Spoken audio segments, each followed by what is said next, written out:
little a little introduction. Oh, here we are. Yay, we're live. All right. Ladies and gentlemen, thank you again for visiting with us and staying with us at the Teach-a-thon. I'm so happy to introduce our next keynote speaker. This is Jennie Magiera, and she and I have met before in 2017. John Okiwole and I were both part of Sweden 17 cohort of the Google Innovators, and she was one of the speakers and was very inspiring and helped us become better speakers ourselves. So without further ado, I would just like to thank her for gracing our stage. And if there's, we will keep an eye on the chat and keep track of any questions. If you have time, we'll do a Q&A at the end. Is that all right? Absolutely. Okay. All right. So I give you Jennie. Thank you. Yay. Hi, everyone. Thank you so much for having me here today. I'm so thrilled to be with you in this virtual space. I know that right now, all of you are tuning in from all over the world. And so for some of you, it's back to school. For others, you're in the middle of the school year or you're doing remote learning. So this time is definitely rather complex and has a lot to consider as we're diving into our world. So I wanted to share a story from my heart that I've been reflecting a lot about recently and exploring. And it's a talk that I've just given a few times now, and I hope that these stories help inspire and give you strength and energy the way they've given me. So this talk is called A Letter to Lucy, Lessons from 2020, and I'll tell you more about who Lucy is and what I'm talking about in a moment. So first off, a little bit about me. For those of you who I haven't met, I feel like I've met so many educators in the world now. I feel like every educator on this planet is an edu friend of mine. But if we haven't gotten to meet, my name is Jennie Magiera. I am the global head of education impact at Google. But before coming to Google, I have been a lifelong educator for almost 2 decades now. So straight out of college, during college, I taught. I worked in New York City and then Chicago public schools, building leader, system leader, did some work with the U.S. Department of Education, taught at higher education. So I taught at the graduate school level, helped to write curriculum, wrote a book, Courageous Adventures. But all through these different hats that I've worn in all these different spaces, including being here at Google, I see myself at my core as an educator. And so again, like thinking about that learning pathway I've had from graduating from undergraduate, knowing I wanted to be a lifelong educator, to moving through my own career in schools, and now being here at Google, it's really how I self-identify. And the joke that I always tell is, if you were to meet my husband, Jim, who's an attorney, in line at a grocery store, you would never know that he's an attorney, because he says, well, being a lawyer is just what I do for a job. It's not who I am as a person. But if you and I were to meet getting coffee or just in line at the market, you would know immediately that I am an educator, and that's who I am, because being an educator is not just what I do, it's who I am as a person, and it's really how I identify. And so here in my work at Google, it's something I think about all the time, is that identity of being of being an educator. And I felt really good about that. You know, my whole adult life and in the past almost 2 decades of this work, I went to bed every night knowing what mattered most to me. And I woke up in the morning thinking, I can't wait to make a difference in young people's lives and to help this industry. And all of that changed for me on August 31st, 2018. Because on that day, I had my daughter, Lucy. And it was really different for me to become a parent. Being a parent was something I'd wanted for a long time, my whole life. And it was a struggle for my husband and I to have Lucy. It actually took us 6 years to have our daughter. You can read between the lines and understand that, there were some trials and tribulations to get there. But the whole time I was trying to become a parent and have my beautiful baby girl, I had a picture of what it would be like to be a parent in my head. I pictured myself, carefree, happy, this like new young mom, cuddling my soft newborn baby, just loving this aura. They talk about the glow of motherhood. And I just pictured myself just glowing through parenthood, just like this magazine cover. And I saw this and I was like, yes, I'm going to be just like her. And instead, it was a little bit more like this, like falling asleep on the couch, being covered in baby drool and milk, and just never really knowing what I was doing, and constantly feeling like I had no idea what I was doing next, and sometimes feeling like I was messing it all up. There was one thing I was very good at, though, which was taking selfies with my daughter and kind of having the same look as her all the time, like mother, like daughter. So we did have moments of laughter amongst the sleepless nights and days. But ultimately, it wasn't this perfection that I expected, which all the parents watching, I'm sure you were thinking the same thing of, oh, yeah, that sounds about right. But all of a sudden, as an identity, I had gone through my entire adult life of knowing what drove me, of knowing who I was as an educator. And now I had this new identity of parent tacked alongside. And that was a bit, challenging for me, because I had to really think about, like, what does that mean to be an educator and a parent? And how is that different? And how does that manifest? So as I had that aha moment, as an early parent, something else happened in 2020, the COVID-19 global pandemic. And as the novel coronavirus took over our lives and our world went to this standstill of not really knowing what's going to happen next, those of us who are parents all of a sudden found the reverse to be true. Those of you who are parents but weren't lifelong educators like myself suddenly found yourself also in the space of, I'm an educator and a parent, because you were homeschooling. And so now, whether or not you have children of your own, whether or not you're an educator, we're grappling with the complexities that 2020 has presented us, that none of us could have prepared for, but now we're living this reality. And as I look at my little daughter, Lucy, who just turned 2, I think to myself, as I'm sitting with her in the future and talking to her about 2020, what are the things that I want to talk to her about? And as an educator, as a lifelong educator and an educator parent, I always want to have learning moments. And I always want to say, what can we take from this moment? What can we say we learned from it? And so what I want to present to you today, the stories that I want to talk to you about, are about, if I were to tell my daughter a story or write her a letter about, 5 or 6 years in the future, back to today, what would I tell her about 2020? I'd say, dear Lucy, 2020 was hard. 2020 was scary. It was frustrating. It was emotional, but it was also deeply enlightening. And so here are some of the lessons I learned throughout the course of 2020. And I'm going to share those lessons with you too, in the form of this letter to my daughter. So the first lesson I learned in 2020 is to find the opportunity.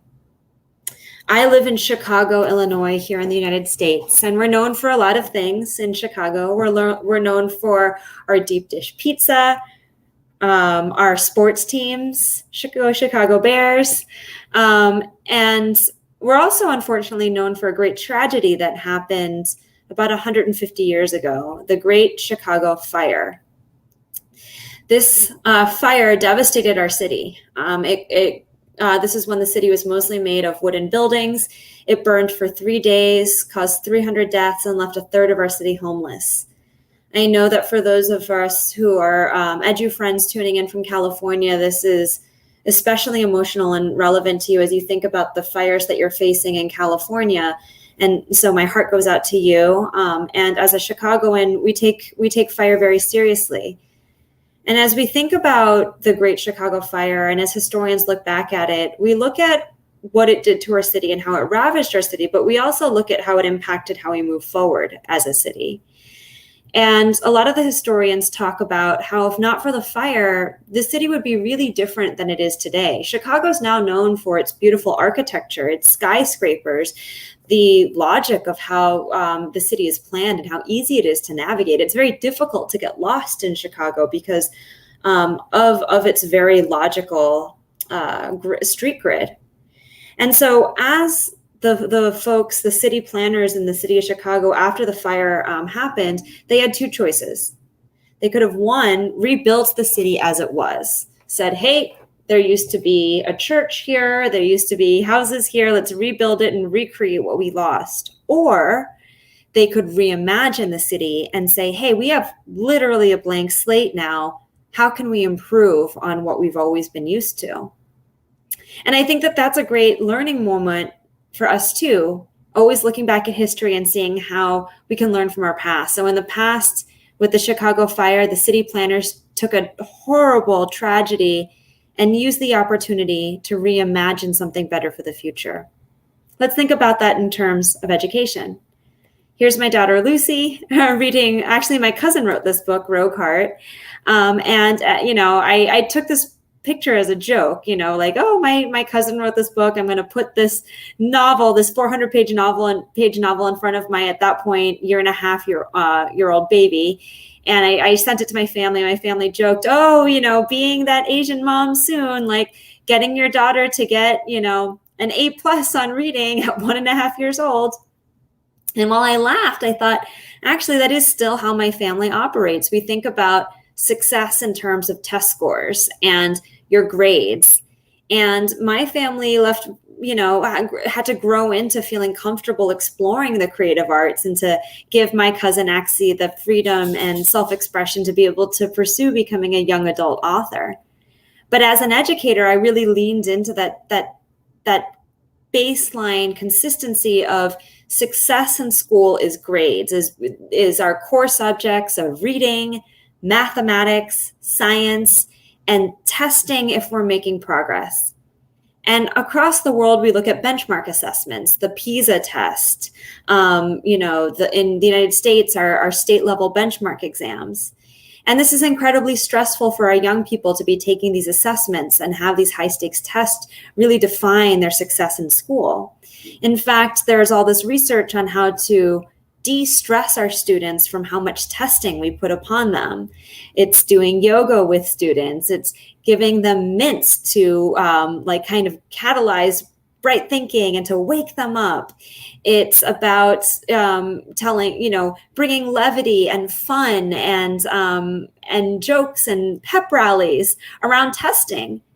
In my schools here in Chicago, all of the staff and administration would dress up and have a pep rally just for testing the week of our standardized assessment. So all the staff would dress up, the cheerleading squad would do test-taking cheers, and just like you see this news article, we would do parody. So here I am dressed up as Justin Bieber, rapping in front of all of my students to try and get them to smile and break stress to get ready for the big exam. And I don't know if it worked. One, because I'm a terrible rapper and I am no Justin Bieber, but two, because it was deeply anxiety producing for our students to be taking these assessments. And so if we think about the stress that we're putting on our students, really looking at the way that we have designed school up till now and ask, is it really worth it? Is this something that we want to continue building upon? There was recently a Gallup study that found that only 4% of parents and 1% of teachers include scoring well on standardized tests among the most important learning outcomes. And yet 77% of parents and 7% of teachers agree that creativity has the biggest payoff for students. And so it's really important that we measure what we value. So are we really sticking to measuring standardized testing, or should we look at creativity as something we want to measure a bit more? Now, the good news is if you're kind of torn on that question, focusing on creativity and performing well in assessments are not mutually exclusive. We can have students who are creative in school and have that freedom of expression and still do well on state and international level assessments. For example, in that same study, they found that 25% in classes where we have a high retention of learning, there's a 25% greater retention of learning in high focus of creativity, and 14% more of students in classrooms that have a high focus on creativity score better on standardized tests. So what that tells us, if we spend more time in schools on creative endeavors, on helping students be creative in their learning efforts, they're going to retain their learning better and score better on testing. And even more so, they're going to have higher self-confidence, which is hugely important for our students as we want them to be successful throughout their lives. So really thinking about how we manifest that in our schools, let's take a math lesson. And I could give students worksheets to do a math lesson, or I could take my cell phone out and video record a trip to the grocery store. So take this, for example, I'm recording going grocery shopping and buying a bag of cheese. And the purpose here was I wanted to do a rates lesson with my grade 5 math students. Now I had worksheets and I had tests I could give them, but instead I wanted to give them a creative way to express rates and ratios. So I looked at 2 different bags of cheese and I wanted to see what is the rate, the per, rate of dollars per ounces to buy this cheese, and what would be the better deal. So I showed my students the 2 bags of cheese. I take this video and I said to them, if you can figure out what the better deal is to purchase the cheese, then I'm going to bring in cheese next week and we can have our own kind of cooking day and have some snacks in my classroom. And my students were really excited about this. I had one student in my class named Eddie who really didn't like math. And I know he didn't like math because he would say to me, Miss Magiera, I hate math. I hate this class and I kind of hate you sometimes. Really didn't want to do math. And so when I gave my students this performance assessment, this creative assessment to show what they knew around rates and ratios, I expected Eddie to do what he normally did, which was to refuse to do it, to throw his Chromebook on the floor, to refuse to move forward. But instead, he got really excited and he created this. $10.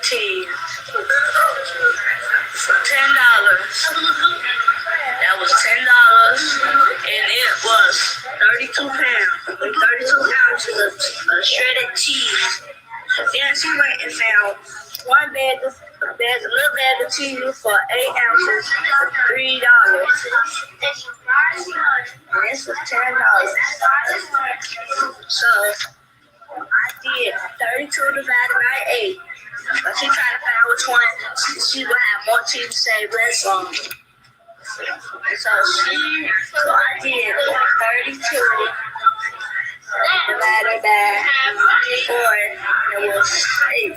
So 4 is my answer because yes, that was what I remember. 8 times 5 equals 40.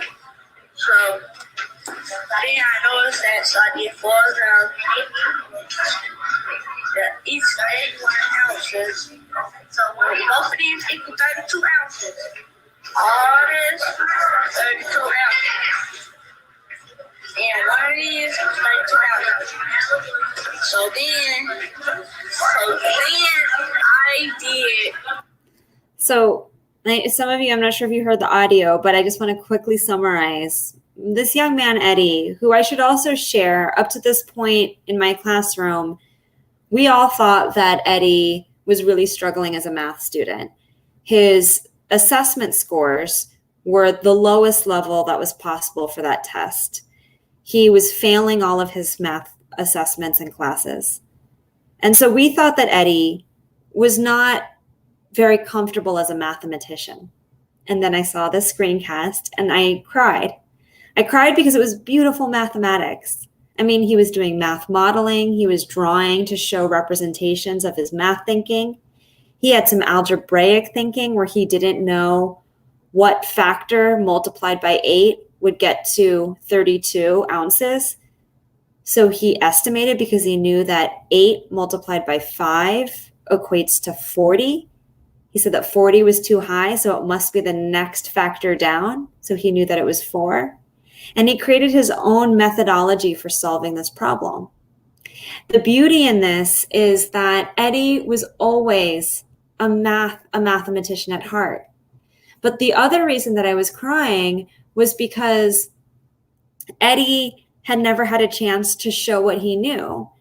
He never had an opportunity to show me how deeply talented he was as a mathematician, because the way that I was offering him opportunities to show his mathematical knowledge were these standardized assessments that didn't unlock his creativity. And so I was also crying out of guilt and sadness that I hadn't given him this creative opportunity early in our time together. Now, all of this is quite hard for folks to grapple with. And it was hard for me as a classroom teacher to really think about, because the way that I taught my entire life had been, and the way I learned as a student was, you teach content, we do extended practice with students, and then they take a test, and then we repeat. But to innovate in this way and to try new things, like using technology to give creative ways for students to explore mathematics, was a deeply innovative idea for me and difficult to get out of my comfort zone. Everett Rogers was a sociologist in the 1960s who came up with this model. It's his diffusion of innovation theory. And what he's saying here is that in any organization or group of individuals, about 84% of people are going to really struggle to accept this innovative new idea. Only 16% of folks are going to embrace trying something new. The thing is that with COVID-19, with the coronavirus, it's forced everybody in this bell curve, all 100% of educators, to be innovative. And so as we think about how folks would look at tools like Google Chromebooks or G Suite screencasting tools, using technology for learning, in the past they might have had a fixed mindset, like a block or a barrier saying, I can't do that. That's not how I learned. That's not how I used to teach. I don't feel comfortable doing that. All of the sudden now, the bright spot of this pandemic is that it has unlocked so many mindsets to give this a chance and has inspired folks to become more innovative. And so creativity doesn't need to be a contingency plan that is happening during the pandemic. That's something that we're exploring using tech in the midst of coronavirus because of the fact that we're having to do distance or hybrid learning, but it could become a norm. And so rather than thinking about rebuilding after this pandemic, the past experiences we've had with standardized testing, with having students in rows, listening to lectures and taking tests, might we take this opportunity to reimagine what school can be for students? So for my daughter, Lucy, I hope that in next year, 5 years, 10 years, we can all look back at 2020 and said, hey, we used this to find the opportunity after the pandemic to say, education reset, education was not what it was during the pandemic. And post-pandemic, we chose to move forward and take that opportunity to come up with brighter futures for our people. The second lesson that I hope folks learn from the pandemic is about confidence. Now, confidence is something that we talk about all the time, and it's something that as educators, we're constantly trying to explore. Like, what does it mean for our young people to be confident learners? For my daughter, Lucy, I always am hoping that I'm raising her to be a confident young woman and citizen of this society. So, for example, let me share my screen again here with you. Whoops. Here we go. Okay. So for example, on March 16th, 2020, my daughter's school closed. And so, and thank you for asking, what does it mean for young people to be confident learners? That's exactly what we're going to dive into. So great question. So on March 16th, 2020, my daughter's school closed. She went to a preschool Montessori, and I had a ton of confidence. I think my daughter, as a toddler, had confidence. Like, we've got this. I know we can do this. I'm a licensed educator to this day. I still have my teaching license. I can homeschool my daughter. So I set her up. I set her up with her own little table. Like, she was going to sit by me. I was going to do my work. My daughter was going to do her work. It was going to be great. But one day later, by March 17th, 2020, it was a mess. It was not as successful as I thought it was going to be. I was stressed out. You can see the look on my daughter's face. She's like, hey, mommy, get it together. By March 18th, 2 days later, she was literally all over me. I was on my back. I was missing work meetings. It was deeply, deeply stressful, and I was losing confidence. So I was so grateful the next week when they sent home my daughter's distance learning plan. And I was really excited to see my daughter engage with her teachers through Google Meet. And she got on these video calls and she would sing with her teachers.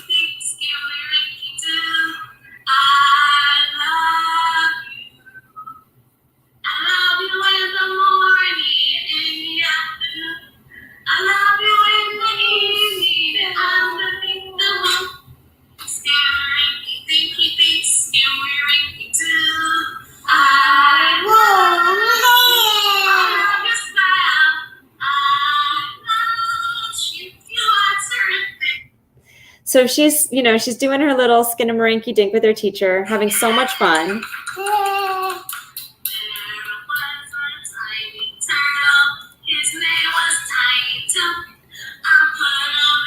And you can see she's so happy. But then as soon as the video ended and it came my part of the lesson where I, as the mom, was going to help her with her distance learning activity by coloring this picture, she was so mad. She started crying and screaming, and she was like, she said to me, no, not teacher, mommy, not teacher. And it, broke my heart because I'm like, no, I'm actually a teacher. I wanted to print out my teacher's license and show it to my 2-year-old and say, I can be your teacher. And she kept saying, no, mommy, not teacher. And she just felt so uncomfortable with the way I was doing it. I was feeling so uncomfortable, and it felt like this failure, and I lost all of this confidence. Now, I have been talking about failure and the power of failure in learning for years, and I'm not the only one. People far wiser than I came up with an acronym for the word fail, where FAIL stands for the first attempt in learning. And the idea is that by failing, you learn from your failure and you can move forward and iterate.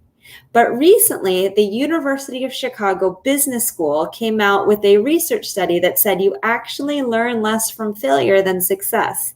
And I thought, oh no, I was so excited that failure was actually a good thing and we could learn from failure.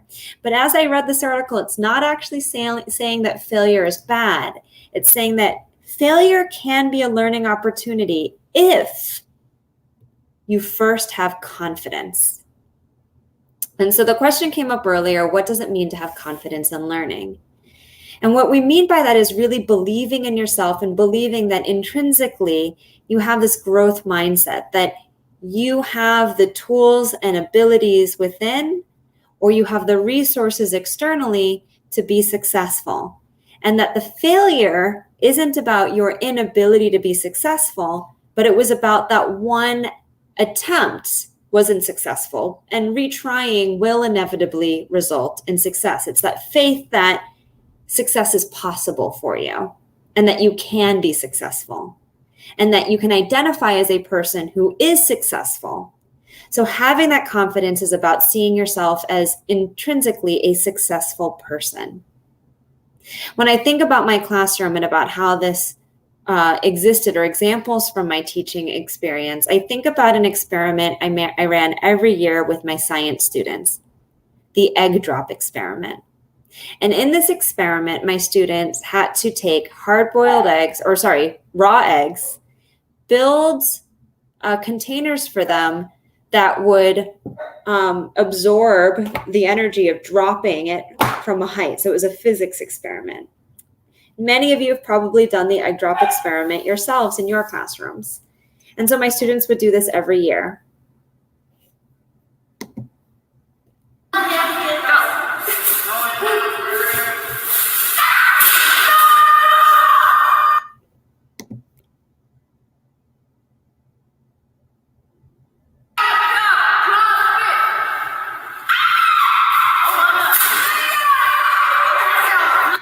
So I don't know if you could hear the screams, but each time the eggs shattered. They were non-successful. We did this every year, but with this one particular group, I did this experiment as the very first lesson in the school year. It happened right in our fall. In most other years, I did this in the spring. Now, because I started in the fall, we hadn't yet built up that confidence and shown the students that they could be successful as scientists in my classroom. And so these students got really frustrated and they told me that they wanted to quit. And so I started reading about confidence, and I found that a way to build confidence quickly is by having learners focus on small successes. So these small successes are hard to build out, but the way that we did this was by looking at students outside of their science world to explore where are they successful in other places. For this group of students, they felt very successful as singers in their music class. They all loved to sing. A lot of them went to the same church and they sang in their church choir. Many of them were in an after-school music class. And so they just wanted to sing. So we took some time out of our science class to sing.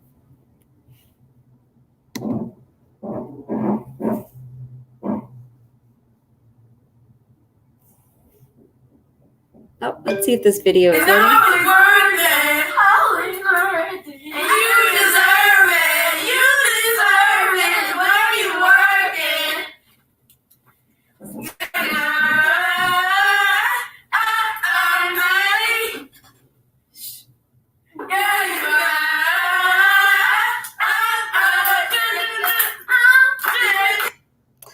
Now, I was feeling the success there. I'm not sure if everyone could hear it through your bandwidth, but the students were so happy. They're smiling. They're getting into it. They're doing percussion on the table and using it like a drum. They were feeling very, very successful. Side funny story, I had a teacher walk by as my students were singing that song and said, "Ooh, Miss Magiera, do you know what that song is?" And I said, "No." And she said, "That's the theme song from the movie 50 Shades of Grey." Now, if 50 Shades of Grey is not a movie you've heard of before, it is a very adult movie here in the United States. It's a love story. It's a romance story, but it's not the kind of story that you'd want a group of 4th or 5th graders singing. And so the students had heard that song, I hope on the radio or somewhere else, but they were singing this theme song through the halls of our grade 5 science hallway. And so I realized maybe not the best song choice, but the point was they did feel successful. Another way that I got them to feel successful is by sharing some of our culture. So my students and I all love this one snack that we all eat, these spicy Cheetos, these spicy, hot, flaming hot Cheetos. Now, the problem with when you eat flaming hot Cheetos or any cheesy snack that you might know is your fingers turn orange from all of the cheese powder that touches your fingers. But in my family, something that we do to keep our hands clean while we're eating delicious snacks is we use chopsticks while we're eating. And so I taught my students how to use chopsticks to eat their snacks. And I'm gonna miss one. People like to have my gummies. And you can see they picked it up really, really quickly. John Paul there immediately learned how to use the chopstick. This all happened within a few minutes that same day. And right away, they were all using the chopsticks. We're having a delicious snack together. So we're singing, we're eating our snack. They're feeling deeply successful. And so those small successes quickly populate in our brains and build confidence. When we get ourselves in that mindset of, I am a successful person, I can do things well. Again, it blows up on each other and makes us feel deeply successful. And that builds that confidence. And so when we went back to designing our egg drop experiment to create a container that would absorb the inertia of dropping the egg from the high up balcony in our school to crash down, could it save and protect the egg? Our students felt that confidence.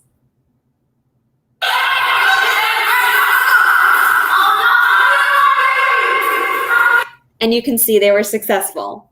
So they had resilience, they stuck to it, and we built on those successes. Now, again, for my daughter, when I'm talking to her about 2020, we had our days that didn't feel successful, that she just kind of was frustrated with me. She didn't want to do anything. This is her refusing to look at me and do her remote learning. She'd rather stare out the window and suck her thumb than engage in her toddler class distance learning. But as we built on small successes, I realized that instead of trying to get her to do an entire day's agenda worth of distance learning, I was going to take it one day at a time. And I was going to try one thing at a time.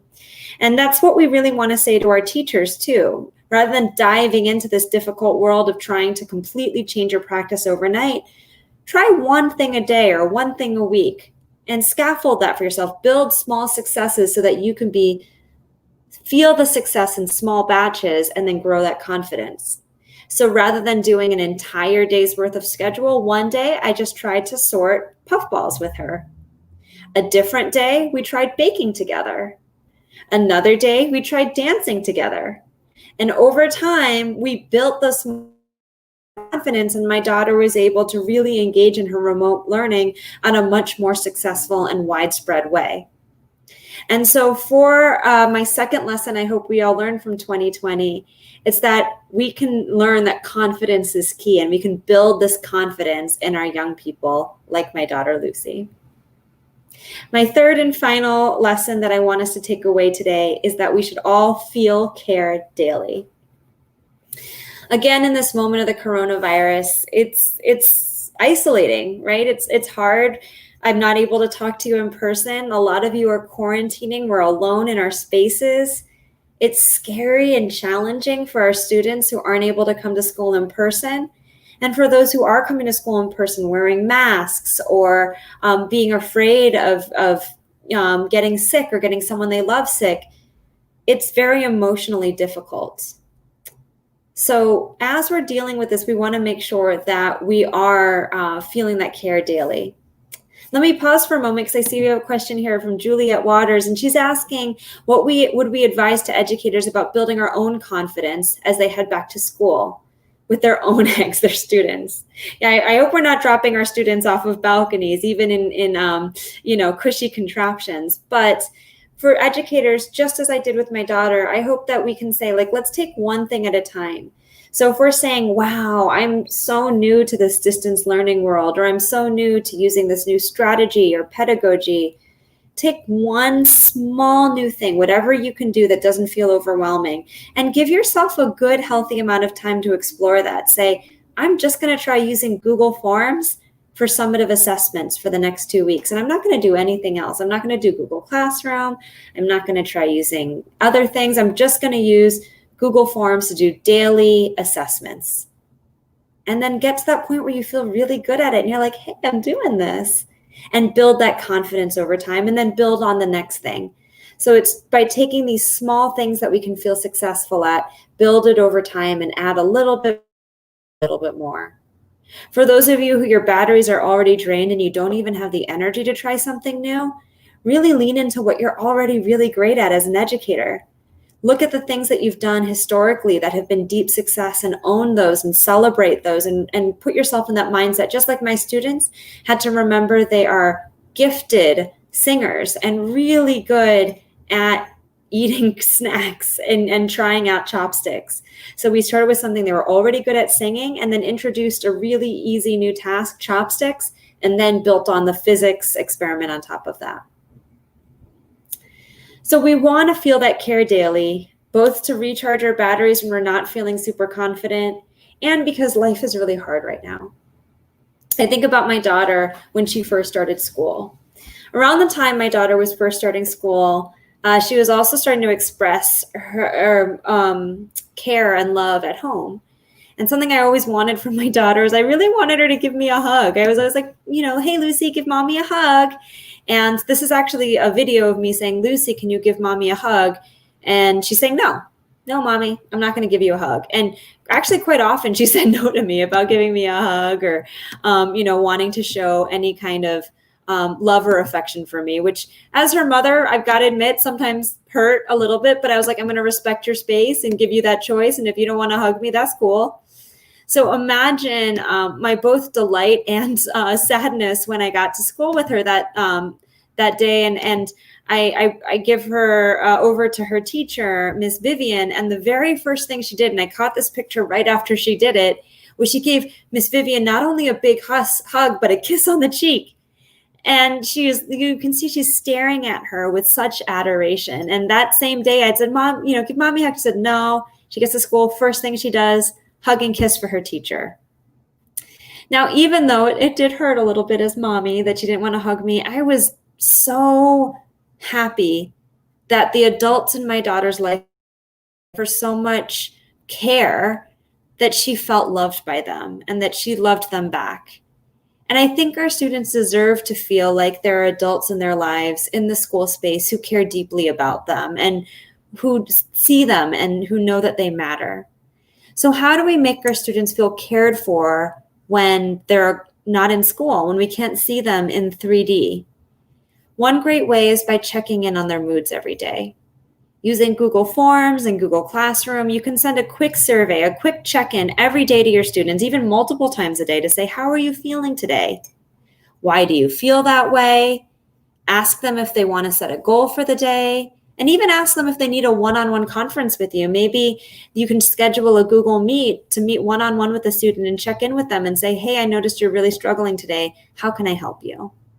When I did this in my classroom, I did it when my students were actually coming physically to school. And I can see, and it was deeply helpful then, and I can see how it would be even more productive now during the pandemic. So students would say that they were happy because they get to go to an amusement park with a family member. Sometimes they would just tell me, I love school and I'm feeling great today. Other days they would tell me that something is not going well, that they feel bullied or that they don't like the way that others are treating them. Sometimes they tell me that they weren't getting the basic needs they needed and that they're hungry and that they need a hot meal. And other times they're telling me that they're just angry and they feel unseen and they're just not happy with what's going on in their lives. And you can see that, he says, like, this one student said that he's mad and he wanted to talk to me about it. And I got permission from the student to share his story. The student's name is Johnny, and he was upset because you can see he wanted to move back to another city.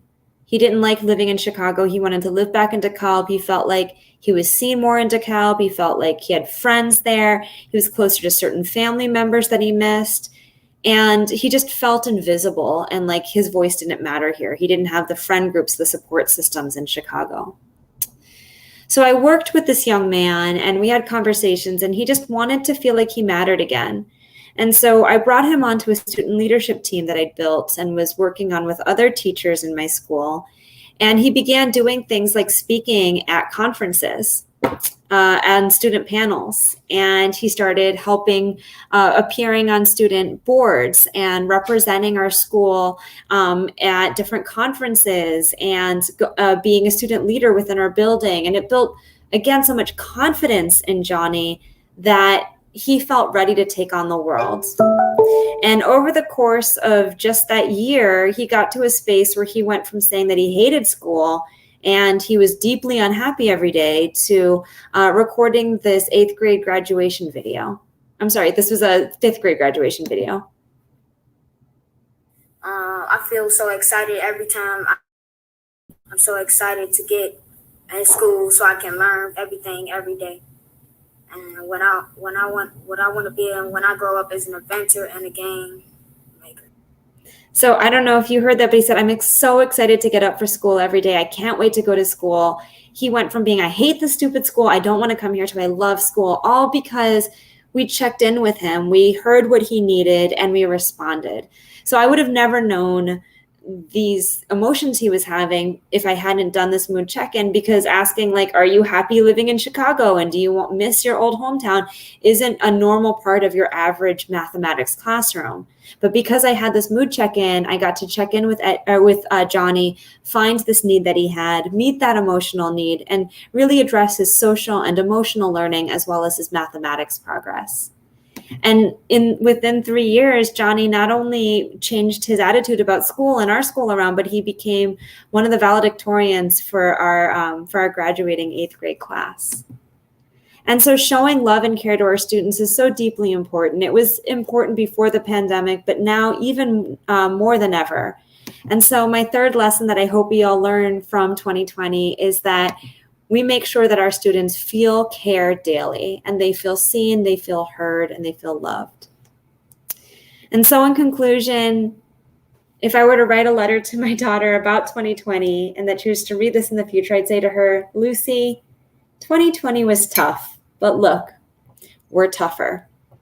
And so I hope all of you can move forward as you're either continuing your school year, starting a school year, or existing in some hybrid moment in time, that you can find time to dance, to learn, to grow, and that we can all take some lessons away from 2020. Thank you so much for being with me today, and it was a joy to share these stories with you.